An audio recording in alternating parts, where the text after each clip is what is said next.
360 TV proudly presents Messages of Inspirational Stories, broadcasting and live streaming to millions of devices around the world, including Roku, and live streaming to Facebook Live. Also on Amazon Fire TV and to Twitch. Also Android TV and Periscope. Broadcasting to Apple TV and YouTube Live.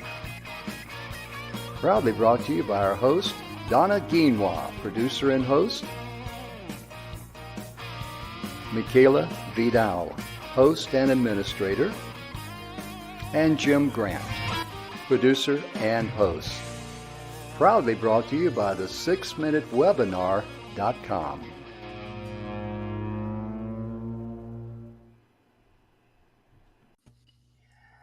Welcome to the Messages of Inspirational Stories. We are on our second day talking about the Roaring 20s, right? And what we can learn and grow from there. Jim is into popcorn.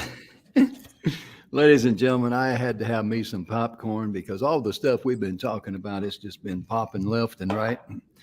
And I share my popcorn that I make with the deer.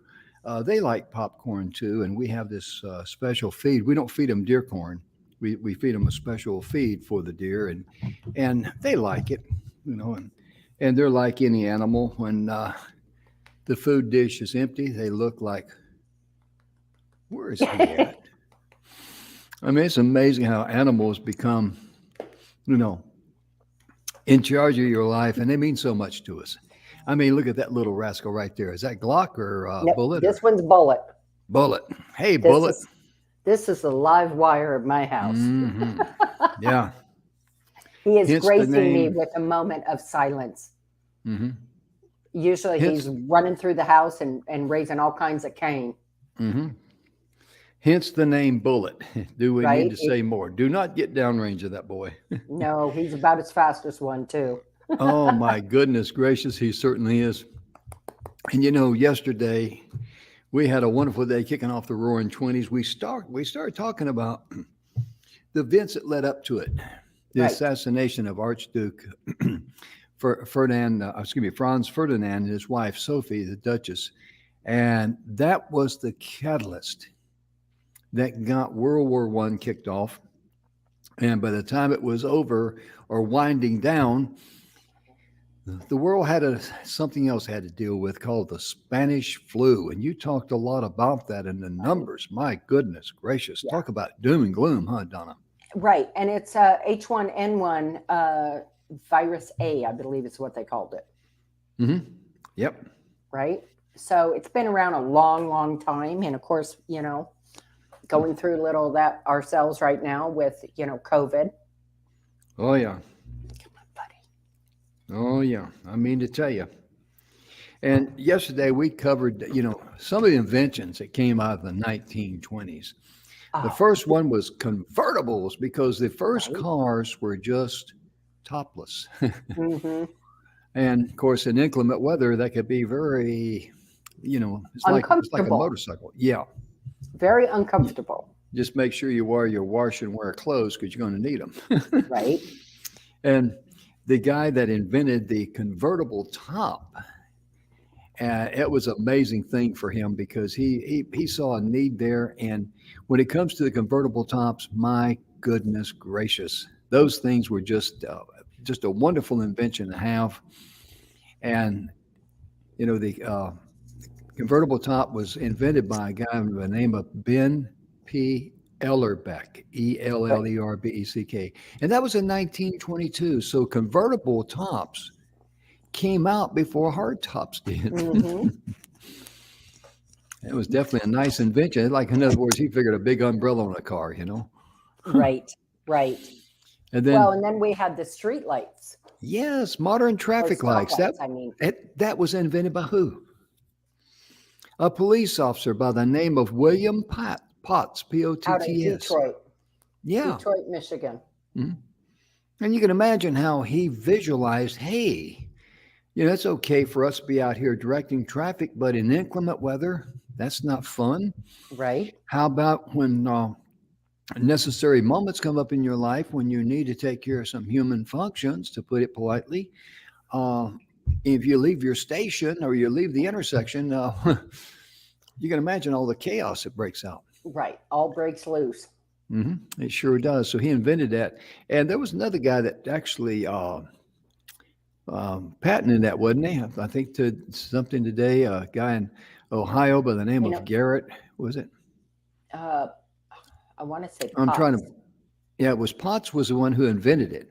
But I thought there was someone else that There actually was. patented it. But Potts's prototype is the one that's been developed over the years, and until date, it holds. When you see it, the red light, the caution light, and the green light, and the you know square box. That's Hmm. Mr. Potts. He was the one that came up with that one. That was that one there. And yesterday we also went over, Donna, about the invention of the headrest. Right. I Right. would have thought that one there would have come out in the 50s or something like that. How about you? Right. Yeah. That, and it was interesting because he saw a need for that. And it reduced at that time 10% of head and neck injuries. Hmm. And of course, we weren't as populated back then as we are today. So that was huge. And think how much that simple invention helps save us today. Yeah. It was such an important need that it actually came along, you might say decades before seatbelts did. Right. I want to say it was 1923. I'll tell you in a moment here. 1921. 21. It was Hmm. patented in, I don't remember. Hmm. Yeah. I It slept was since patented. yesterday. It might have been patented, yes, in 2020, 1923. Yeah. Sure was. But the inventor was Benjamin Katz, Katz. And also, we talked a little bit about, another invention was bulldozers. Oh, my goodness gracious. What a man saver and man hour saver that is. And how do you move piles around, level ground, and all that? And they Bulldozers. were from Kansas. Yeah. They were from Kansas. Yeah. And then they got the patent on it. I believe it was 2 years later. Hmm. I want to say that come out in 21. I don't have that right in front of me, Jim. Did that come out in 1921? 1923. That's where your 1923. 1920. Then it was Yeah. patented, I want to say, in 25, 2 years Yeah. later. Yeah. Because they started with a big farm tractor. It doesn't say what type. It says it was a big farm tractor pushing a blade with controls, to be Right. able to adjust it and all that. So, but that was the invention of James Cunning and Earl McLowen. And it's really a wonderful thing. I mean, just think about, them sitting there and thinking there's got to be a better way to be able to move, Earth, Right. without being, manual labor and all that. And then Donna came up with the invention of one of my favorite foods in 1924 by Lionel Sternberger, and they Right. called it the Cheeseburger. I love Right. cheeseburgers. Oh, now see, my favorite, of course, is cheeseburgers with bacon, a bacon Mm. cheeseburger. Yeah, Right. yeah. Load that sucker up. I'm all there. Yeah, even though that's all bad for you as far as cholesterol and all that, but you know what? You can fudge once in a while. You got to fudge once in a while to enjoy yourself, treat yourself, and enjoy life. You know what I You mean? do. It's called moderation. Don't make Exactly right. don't live in that moment every single day for every meal, but Mm-mm. a little here and there isn't going to hurt you. Yeah. You know what was invented in 1922 also? What's that? Water skiing. Nice. Ralph Samuelson is the one who invented that as a teenager. He hailed from Minnesota, was curious about inventing a replica of something like snow skiing because he saw snow skiing. He says, wait a minute, why can't we do water skiing? That would be a lot of fun. And he believed that snow skiing could also be tried and would work on water. but he and his plans had to make it come through. And he first tried snow skiing on Lake Pepin, where he sank, but he never backed down. He also used barrel staves as a result of, and was the same. He demonstrated with two long pieces of wood with softened and curved ends, with leather straps to hold him firm on the ski, and a tow rope. With the help of his brother Ben, he skied successfully for days until he observed that if he leaned back with the tips facing upward, the skiing went a lot smoother. Nice. Unknown to him, he actually invented a sport. Well, I've never been snow skiing, but I have learned to. God help me. My mom and dad were awesome. We were in Montana at some friends, and of course they're from Montana, and we spent every summer there. And I learned to water ski in a glacier-fed lake in July. It was about 28 degrees. I'm telling you, it was cold. And when you're just learning to water ski, my suggestion is pick a lake that's a little warmer, not glacier fed. Yeah, because I tell you right now, that's some cold water. It might be 100 degrees out there, but 28 degrees in water is still 28 degrees. That's right. It feels colder when you're, got the sun on you and then you plop in. Oh, my Lord. And when you're first learning how to ski, remember this: when you go down, let go of the rope. Yeah. I got that one down pat. Yeah. I learned that the hard way myself, you might say. But, talking about automobiles in the Roaring 20s, that's a great place for us to start because, my goodness gracious, when it comes to cars, we love cars. Let's face it, we really do. Because a house is where you live, but a car, that is your personality. Right. That's why you may want a white one or a black one or a red one or a blue one or whatever. Right. Or you might like this model over that model. And I love it when people say, well, cars that, they don't mean that much to me. And I'm not really, into that and all that. I'm going like, okay, so you're saying that you don't really care what kind of a car you're in. No, I don't. I'll guarantee you put them in an old rust bucket in a strange town where nobody knows them. And that thing is squeaking and popping, backfiring, blowing smoke and all that. Right. They will want to stick their head under that dash 100% of the time. But cars, I mean, that's who we are, man. Our personalities. I mean, look at people. Why do people buy Ford Mustangs, and they buy the Chevy Camaros, and they buy the Dodge Challengers, and the Chargers? Yeah, and the Corvettes. Oh yeah. Because those things, you look at them and you know what they are. The rest of these things running down the road, they're as generic as they'll never be classics. Right. Oh, they're good for as a recycle pile.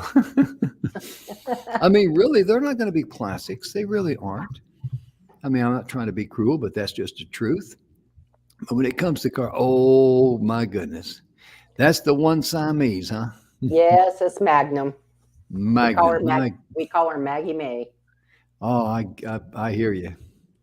But before World War I, cars were just a luxury item. Oh, absolutely. Only the rich could afford them. And by rich, it was more of elite rich. Oh yeah. In other words, they definitely had it, and you definitely didn't. Right. Right. But they became mass produced and by Ford Motor Company. And Henry Ford actually got an idea when he was in a meat packing plant, and he saw how the meat was hanging on hooks, and the meat would go from one department to another, and each department, the person in there would slice off the piece of meat that for their department. Right. Whether it be a sirloin or whatever. And he got to seeing that, and he thought, And he noticed his guys were putting cars together on the floor. And he says, what if I raise it up a little bit? And basically, the first time he tried it was with a rope. Mm-hmm. Just attach some ropes and just pull it through there slowly and just have the guys, he made it to where they could ride along with the vehicle and assemble it and send it down the assembly line. That's how it got born. Kind of And interesting. in 1927, though, Ford actually discontinued the Model T. But this is after he sold 15 million automobiles. Right. And it had been in continuous production from October of 1908 to May of 1927. So he sold a bunch of them, 15 million. Mm-hmm. And Ford, the Model 4T dominated the automotive market from the mid 1910s to the early 1920s. In the mid 1920s, Ford dominance eroded as its competitors caught up with Ford's mass production system, and they began to surpass Ford in some areas, offering models more powerful engines, more convenient features and styling, and so on and so forth. My point being, if you look at the history of car manufacturers during that time, there was a whole boatload of manufacturers. Mm-hmm. You just you Google defunct car companies all Right. over the world, not just here in the United States, but all over the world.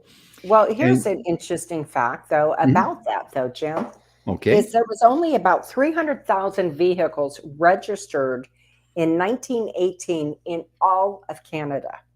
mhm, But by 1929, there were 1.9 million. By 1929, the United States had just under 27 uh, million mm, motor vehicles registered, mm, right? And autos were coming; they were being manufactured out of Ontario, near mhm. Detroit. You know, it's amazing. And just going back real quick, just because the Model T was being discontinued did not mean it was not in use. Oh no, huh? Right. My mom learned to drive in a Model T. Yeah. And she said every time they'd take the corner, the dang door would open up on her. You know what's really interesting about that time too? Now think about this, ladies and gentlemen. People go across country. How would they learn during the Roaring Twenties? How would they learn of what's going on? And well, by people would stop by farmhouses, and people were more friendly, more trusting back in those days. Right. You'd stop in and get a drink, and if you were Oh yeah. hungry, people would Hmm. always offer you, if it was around mealtime. Back Oh then, yeah. people would always offer you a meal if they had it Yeah. to give.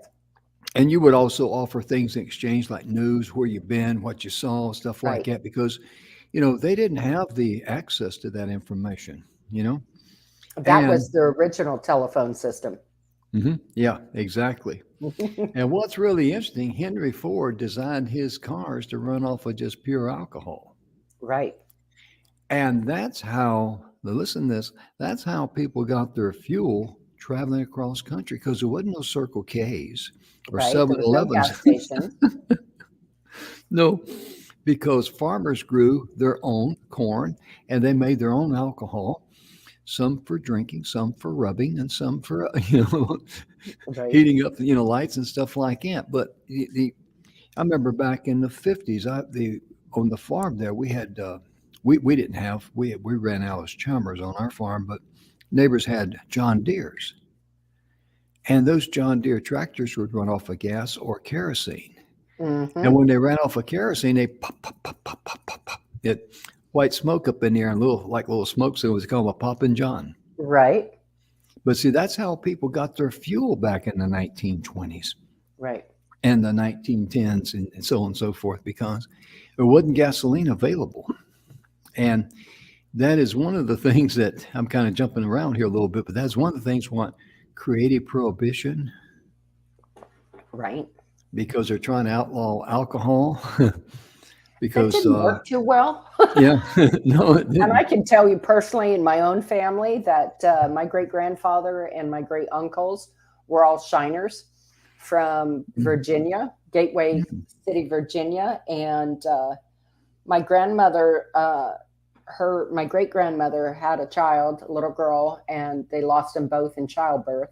Mhm. And it wasn't too long after that that my great grandfather packed everybody up, including the still, Mhm. and moved to Montana. Oh, And yeah. if during Prohibition, they sold to the sheriff, the mayor, because if you wanted good shine, it was known, go to the Fords. They had Yeah. really smooth shine. And of Yeah. course, there was dangers from it. One of my uncles, the still caught fire, and he obviously died in it. Hmm. Yeah, Yeah. I mean, it's crazy. It's crazy. It really is, and it's amazing how now we talked about yesterday about what starts wars and all that money, power, control, and greed. Well, the Right. reason why prohibition came about was because there was some well-known people who wanted to start oil and gas companies, and they wanted to get a market on all these millions of vehicles running around on alcohol from the house. Hmm.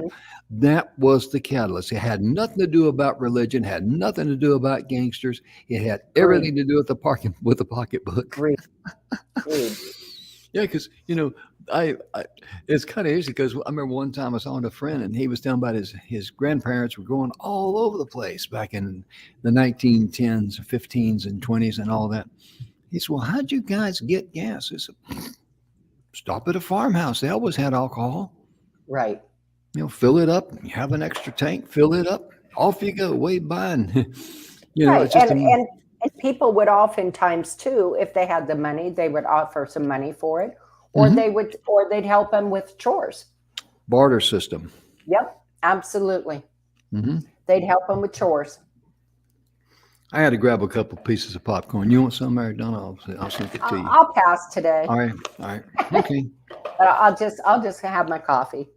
There you go. It She's looks on a like it's liquid an diet. invisible cup. That's okay. At least we can't see through it anyway. Right? It is But coffee, by the way. yeah, it's not one of them Ford family traditions now, is it? So If we see her getting the giggles and start snorting, then she's tapped into the family tradition. right. Is that Oops. is that a pot-bellied stove I see in the back with a coal tubing coming out of the back of it there in the middle? I'm gonna have to plead the fifth on that, sir. Did you say going to plead the fifth or drink the fifth? I forget which. I'll plead it first, then I'll drink it. No, I There don't you even go. drink. I don't even either. drink. I don't either. We So, make fun about stuff like. Go ahead. Donna. absolutely. Back in 19, let's go into the next one, radio, right? We Oh. all listen to radio. So Mhm. it became the first mass broadcasting medium. They were really expensive.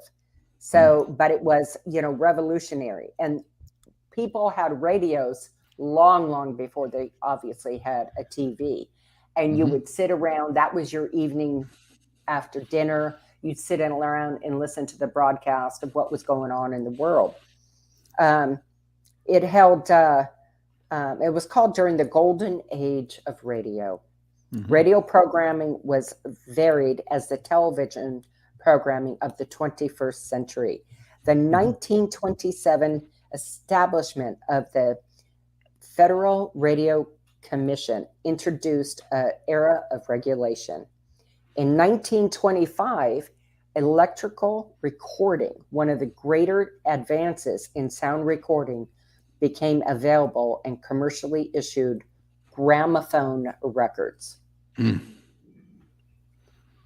That is amazing. One of the things too, radio was so accessible anywhere that, believe it or not, when television first came out, a lot of the radio stars did not want to abandon radio and go to television Right.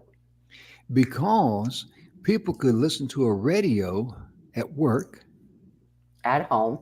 at home, but many people didn't have TV at home, and nobody could watch TV at work. Well, and let's go back with that just a skosh more, because Okay. when TV first came out, it was silent TV. Mm-hmm.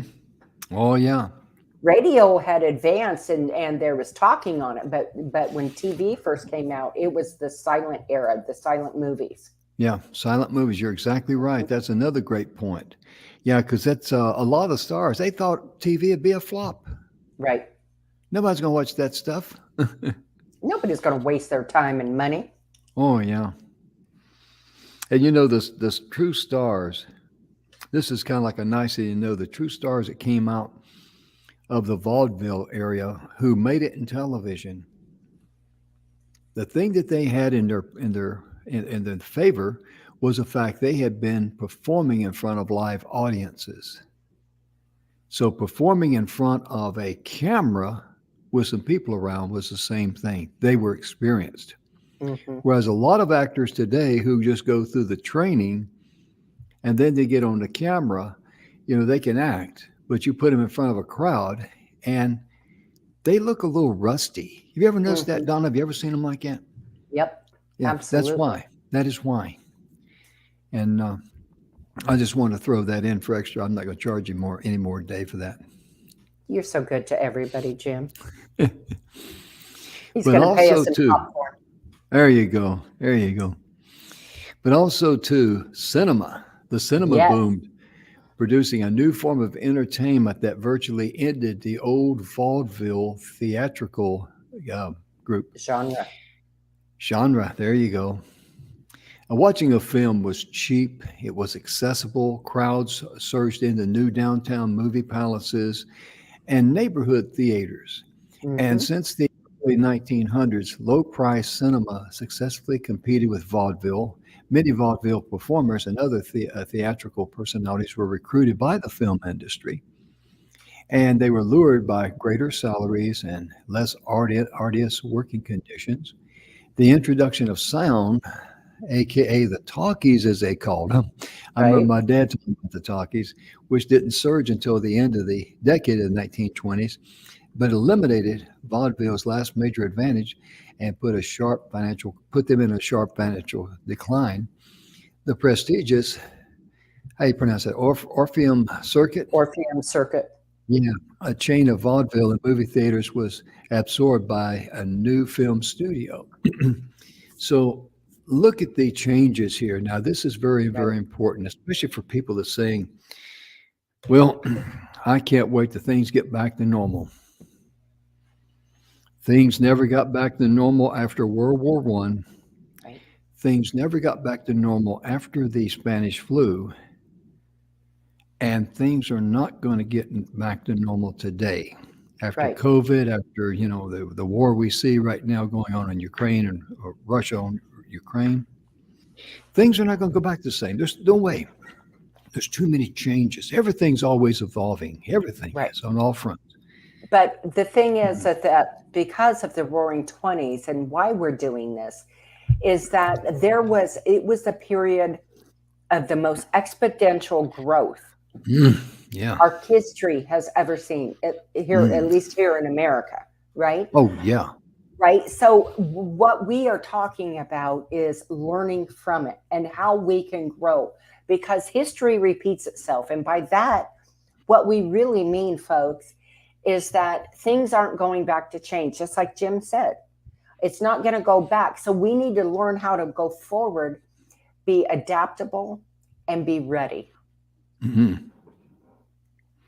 You're exactly right, because look at all these changes that come about. People were not looking backward to wanting the things to be the way they were before the pandemic of the Spanish flu or World War One.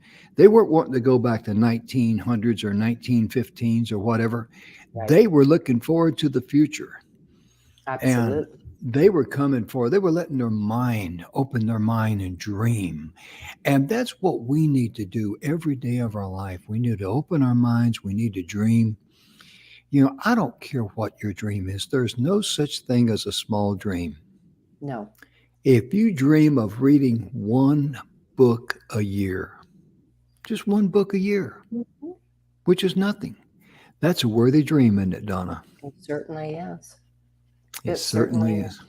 Hmm. Whatever enhances you, whatever puts Hmm. peace in your heart and gives you grace Yes, yes. is worthy. Oh, yeah. And I just had to pop up there real quickly. The Shelter the Soldier. That's a charity that we've honored and we've respected and supported, and we've given a lot of airtime for free, and that's mainly our support to them. But also too, we have had them on. We had one of their members on Mhm. our show for a couple of weeks with Mr. X and Yes. marketing Hmm. because we were working on a program there with them. to help them market themselves, to be able to attract, other investors and people that, more influential, because they go in and they save the life of an older dog that chances are they're bigger dogs, their chances are they will not be, they don't have the opportunity of, they're not on the high list of being adopted. They're on the high list of being put down. Right. And unfortunately, a lot of dogs in shelters who are big, my dog size or bigger, we're talking 90, 100 pounds up, do get looked over. Yeah. And especially, this is horrible, but especially, believe it or not, statistically proven that in shelters, black animals, so black cats, black dogs, are oftentimes overlooked. Yep. That's very sad. That's very sad. But, the thing about Shelter to Soldier is that it's at no cost to the veteran. And every dog that has been trained and then does a meet and greet with them, they kind of choose each other. When they go home, not one single soldier has taken his life. Not That's one. amazing. And, it's a win all the way around. It's a win for the dog. It's a win for the soldier. It is a win for humanity. Yes. It is a win for their families. So every which way you look at it, it is an amazing win. And if you can't, obviously not all of us can get dogs and train them, but you know what you could do if it calls on you, you could donate. You could donate to Shelter to Soldier. And if you don't have much money, that's not a problem. You can donate time. Absolutely. At your local animal shelter. There are so many out there that need help. Oh, yeah. Oh, yeah. And you think about, the people who, just as a hobby, they'll take a small dog into a nursing home or something like that where people are, and you think about people that suffer from Alzheimer's, because people who suffer from Alzheimer's that sit there and they can't tell you what day it is or where they're at or the recognize their family member. Right. Music and animals and scents and things like that, the smells, I should say, that can take them back into their mind that's still operating and still working perfectly. Right. And that will take them on a trip, because animals, they're so special to us. Right. We have a special innate love for them. Absolutely. Anytime I see an animal doing something that's cute, I got to watch it. I do. So, I got to tell you a funny. So y'all saw, if you were here with us yesterday, y'all saw Niner. She's my Russian blue. And we call her Two-Ton Tessie because she's a thick girl. She has a thing for ice cubes. So my dog, he only likes ice cold ice water with a bunch of ice cubes. It's very odd. But I have to, fill it up with ice cubes. So I give her the little pieces, little chunks of ice cube. I mean, she begs for them like a treat. Meow, meow. And I throw them on the floor, and then she plays ice hockey. Cats are just, they walk to the beat of their own drum, don't they? They really do. They absolutely do. I love cats. They're just so amazing. And Donna, in our list, as we were talking about things, I wanted to also mention the fact that one of the great inventions that came out of 1928 was invented by Dr. Alexander Fleming, and that was penicillin. Yes.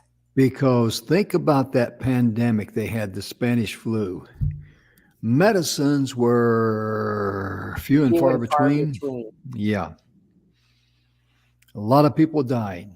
So him being a doctor, he kept after it. He kept looking for a way to, let me help, let me contribute back to humanity. He didn't invent penicillin for money. Right. He did it for the benefit of helping mankind. And that is a tremendous lesson for all of us, because, since whenever you invent something like that and it's for the betterment of mankind, you're going to be so richly blessed. Absolutely. In all areas of your life. You'll sleep good. You'll feel good. You'll be well loved, well respected. You will have all the things that money can't buy, and money will be at the end of it too. Mm-hmm. That's the beauty of it. And since the invention of penicillin has helped doctors and nurses in the treatment of severe illnesses like gonorrhea, bacterial endocarditis, syphilis, I know for pneumonia, it really helped me in meningitis. Before its invention, these infections were seen as life-threatening. Mm-hmm. Fleming helped save the world with his invention at that time. His invention of penicillin started with him noticing a mold growing on some type of a culture plate, staph, whatever that thing is.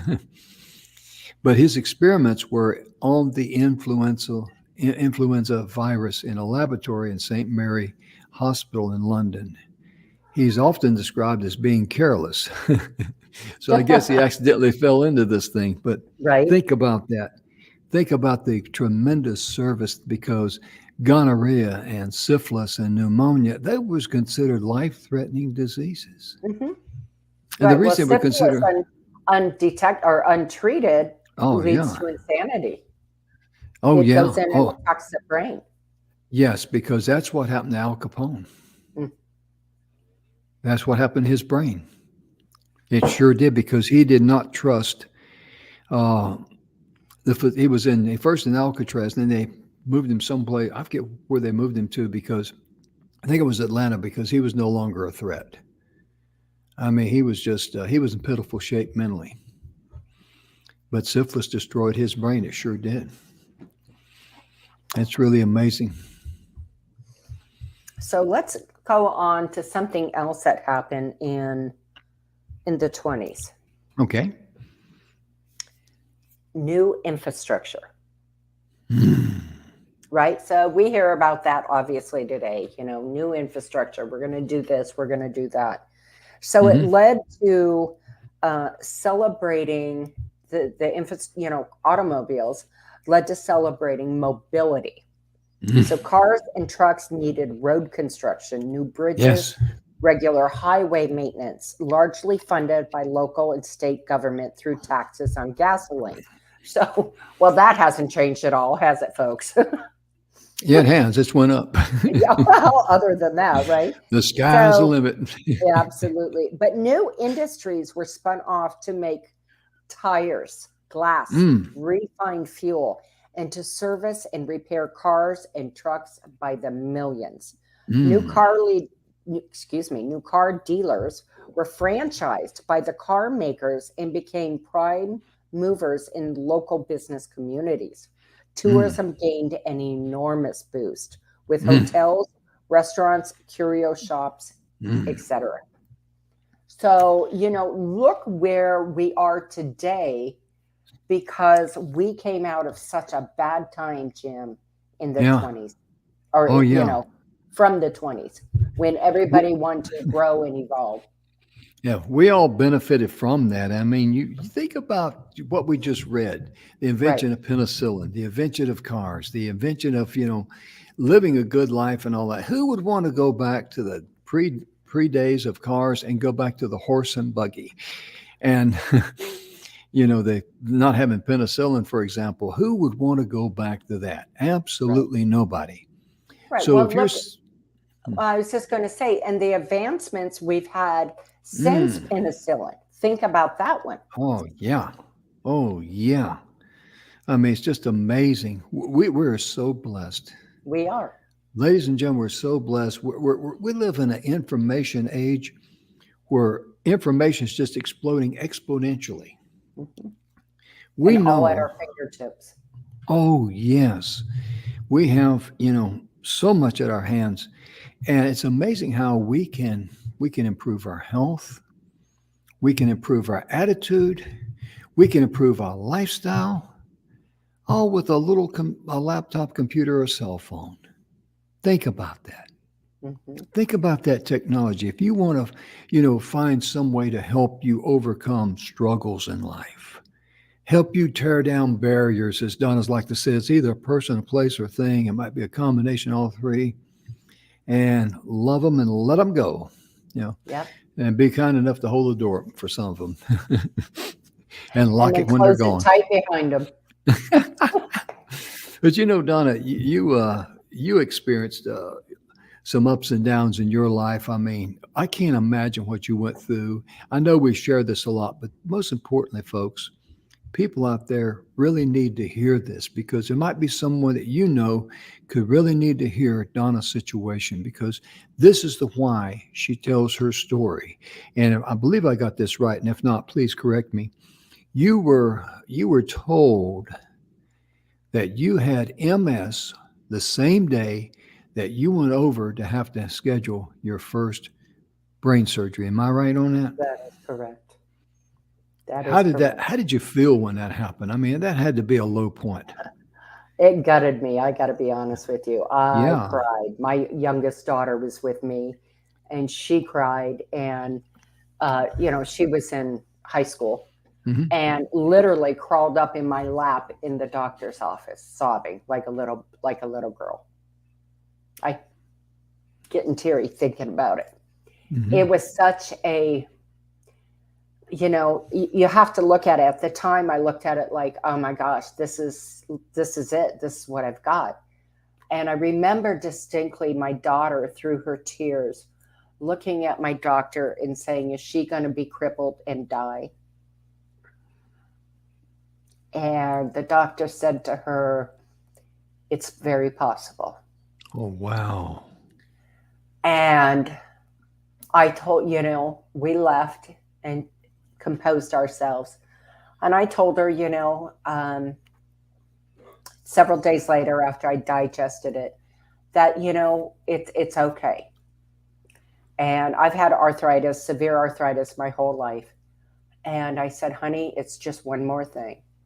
And I've always been a deep believer that I have what I have because somebody else wasn't strong enough to carry it. Mm. So I don't really look at it as a curse, Jim. Mm-hmm. I look at it as something that I've maybe blessed somebody else who maybe wasn't in the position to be strong enough to carry it. And that's not to say I was always strong, because I wasn't. Mm-hmm. It was a journey, folks. It was truly a journey. It was an assignment that you had in life to fulfill so that Correct. you could be a blessing to others. And you created, the High Energy Right Now course. And her email is good. She goes by highenergyrightnow@gmail.com. And if you want to get in touch with Donna, just email her there, or you can get in touch with her here at this station, Inspiration at E360 TV. I'll put that email address up too, right there. Either way. And Donna will give you a free 30-minute complimentary consultation on what's blocking you, your energy. She'll share with you some of the things that she did to realize this is not profitable. Right. All this is going to do is just poison the water I'm trying to drink of life. Absolutely. So, and that's important. And that's why we bring that up. We like to mention that frequently, just about every show, because it's important, because there's someone out there we know that really needs to hear that. Mm-hmm. And whoever it might be, we hope and pray that you'll be a blessing to you. And when it comes to talking about the Roaring 20s, one thing that comes to mind is aviation. No question about it. The 1920s saw milestones in aviation that seized the world's attention. In 1927 is when Charles Lindbergh rose to fame.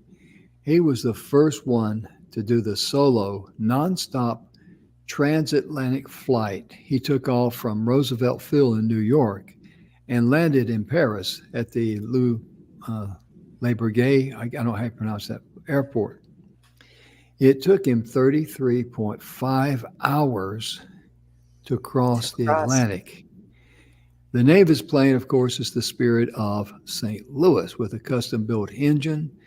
Right. It was a single engine. It was a single seat, what's called a monoplane.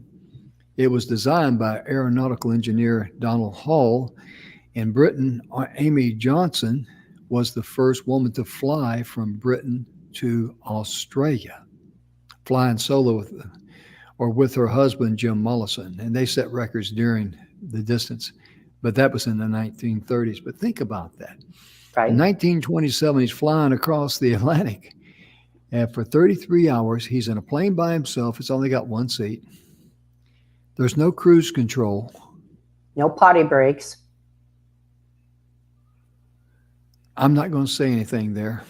With all that water underneath you, I'm not going to say a word, But awkward. Yeah. Stand up and oh my goodness, we can have a lot of fun with that. But the point being, the equipment at that time was very, very limited. Right. And of course, they had an altimeter in there that would, how high are you and all that. But I mean, and he was using compasses, of course, but that was had to be quite an experience for him. I wonder if he had any doubts about that, That'd be interesting to find out. Yeah. That would be interesting to find out. So, one thing that is in use today, Jim, that we don't think frequently about. Mm-hmm. How about fueled liquid rocket fuel? Mm-hmm. Oh, yeah. Right? Mm-hmm. Okay. And we're not talking about them hyped up energy drinks either. Right. 1926. Right? And the inventor was Robert Goddard. Before the invention of liquid rocket fuel, gunpowder rockets were already made. But Robert Goddard always believed this type of rocket is never efficient. In 1926, he did what was considered impossible by inventing the first liquid-fueled rocket. He had earlier discovered that a mix of liquid oxygen and gasoline could provide more acceleration to a rocket. Wow. His first rocket was made of thin pipes and had the nozzle and combustion chamber on a frame of 2 vertical tubes. The tubes were designed to pass the liquid fuel from the tanks at the rear so that the rockets could be ignited. On the day he was to test this invention, he brought his wife and a few colleagues from Clark University to witness the invention on a snowfield in Massachusetts. His rocket was about 10 feet tall. The first liquid rocket, fueled rocket, flew about 60 miles per hour, but it only flew for 2.5 seconds. But it reached an altitude of 41 feet. At the speed of 60 miles per hour, he already proved that his rocket could fly faster than any other rockets at the time. Well, his discovery was definitely in need for one of the great rockets nowadays that are flown on liquid fuels. It really was. It's just amazing. He took quite a chance there too, didn't he? I'll bring my wife out here because, man, when it comes to inventions and stuff like that, especially with guys, they bring their wife out. That shows a lot of confidence because usually a wife is thinking, "Oh, this is going to be a train wreck." Well, I would hope it would be the opposite. I would hope that that wife is, a staunch supporter and believer. Well, let's be honest now. There's a 50-50-90 rule that apply to all men. We demonstrated that. We've earned that. We earned our stripes there. I mean, if we've got a 50-50 shot of going out and doing something right, if we don't listen to the wise advice of our wife or the lady in our life, there's a 90% chance we're going to goof it up right out of the gate. We have a proven track record on that, guys. We own that. Hey, let's be proud of ourselves. Hey. Oh my goodness, that's funny. Yeah. Well, Jim, I think we need to talk about the next invention that I think is probably in just about every household in the world. Okay, let me see. What would that be? Let me see if I can make a guess. Oh, goodness gracious. Go ahead. Tell it. 1920. The Band-Aid. Yeah. How about that? And the inventor was Earl Dixon. The invention is a surprising one, an invention made out of care for a woman. Earl Dixon was a cotton buyer at the time of the invention. Whenever he went for work, his wife would be busy with kitchen duties. She often complained to Earl about having accidents while being busy in the kitchen. Usually, she would leave the wound to heal slowly at first, Hmm. uh, or try first aid by wrapping a strip of gauze around the wound with Hmm. a strip of fabric considered as a rag. But all these solutions offered was stressing and causing more pain. Mm. Out of an act of love and care, Earl took an adhesive tape and gauze from his employer's products and made the first band aid for his wife. Wow. So he cut a section of adhesive tape Mm. and added another strip of gauze in the middle and then placed creoline Mm. fabric on top of it. He rolled Mm. his invention so that whenever his wife had a cut or a wound, she'd unroll the tape and cut out of it. It looked like a band aid with gauze on it, having adhesive tape on both ends so it would stick. It stayed easy, it protected his wound. Um, and so he was the first one. Uh, he, I'm sorry, he was obviously the first one to invent it. He took his newly found trick to his employer, Mhm. and the production of his newly found solution began the following year. Wow. And that was just simply out of an act of love. And look how great.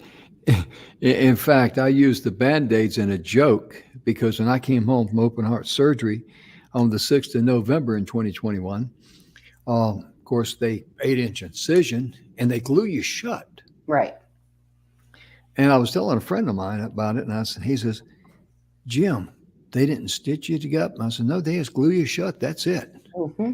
And then after a while, when it's time, your body knows when to let everything's above my pay grade. But anyway, when to stand there in the shower, it's kind of a guy thing. You want to peel off a straight strip, it's kind of like cutting the apple and doing the whole thing, And, but it more or less flaked off at pieces more than anything else, But I told the guy, I said, well, the reason why they glued me shut, the Band-Aid truck didn't show up. Nice. You got to keep your sunny side up, and Sense of humor is a must. oh yeah. Beth was my first nurse there when I landed in the Baylor Scott and White Hospital there in College Station, Texas. And she came in, she looked at me. Everybody took my situation more serious than I did because of my lifestyle and how everything was going. And she looked at me and she says, my name is Beth, and I'll be your nurse today. So I'm laying there and I got, tube in each arm. I got this EKG thing here. I got the little thing on the finger. I got the oxygen nose thing in, and I don't remember what else I had on. It was 6 things altogether. I looked up at her and I says, well, my name is Jim, and I'll be your patient today. And she was kind of like looked at me and like, what the thing. And then later on that very same day, she's an RN. And I says, RN, does that mean you're a real nurse? And she just kind of like looked at me. And I said, I bet you didn't know, but I'm an RP. A real patient. A real patient. And when I said that, she just kind of rolled her eyes and walked out. Why do women roll their eyes and walk out on us when we're, when we're semi-intelligent? I don't know, Jim. Boy. If you'd say something intelligent, I'd focus in. But since you're not, I'm just going to roll my eyes. Oh, look at this. Right. Well, gosh, Jim. I might need to paint that ceiling sometime in the next. There's a spot on the wall I need to clean. Yeah. I think I see a spider web up there. I need to get a stick in my. Well, Jim, what time is it, sir? Oh, my goodness gracious. This time, we're out of time is really what it is. And ladies and gentlemen, we're just, in our shows, the Roaring 20s, and last couple of weeks we put on about old world sayings. We want to provide some light infotainment, entertainment for you. But most importantly, tune in to yourself. Mm-hmm. Get into a quiet place and relax. And I'm going to put up one more website before I go, because I'm a big believer in this one here. I'll talk about Earl Nightingale, The Strangest Secret on YouTube. Do yourself a flavor, not a favor, but a flavor, because you're Right. going to like the way this tastes. Tune in to The Strangest Secret by Earl Nightingale on YouTube. It's about a 32-minute video there. Get off in a quiet place. Close your eyes, because it's an MP3 on the YouTube, which means it just has his picture and that's it. But close your eyes and listen to his words. And then let the energy take you where you should go, down your individual pathway. It's that simple. We like to make it complicated, you know? Don't need to. Yeah. If we get ourselves out of the way, guess what? Things go a lot smoother. Absolutely. Absolutely. That's why us guys, when we come to, our wives and stuff like that, I mean, they're, we say, yes, ma'am, game over. Because a lot of things we can say to our dog, we can't say to our wife. I mean, you can't say, what did you do? Yeah, it's probably not advisable to say, shut up, quit barking. Yeah. Oh, I could get real bad on that one there. But, should I rub your nose in that? I ought to rub your nose in that, stay, sit, Right. You wouldn't want to say come either, but it's amazing. But there's a lot of things, that you can say to your dog, you can't say to your wife. But most importantly, when you do talk to your wife, let her know that you love her. Let her know that she's important. Let her know that she's a person just like you. And your husband. Yes, same is true. The husbands, give us a break. We're overdue for a break. We need some slack in the chain. At least I do.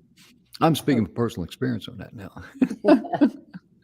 Well, folks, we appreciate each and every one of you for being with us. We do. And we sincerely hope that we brought you infotainment, right? Information and entertained you.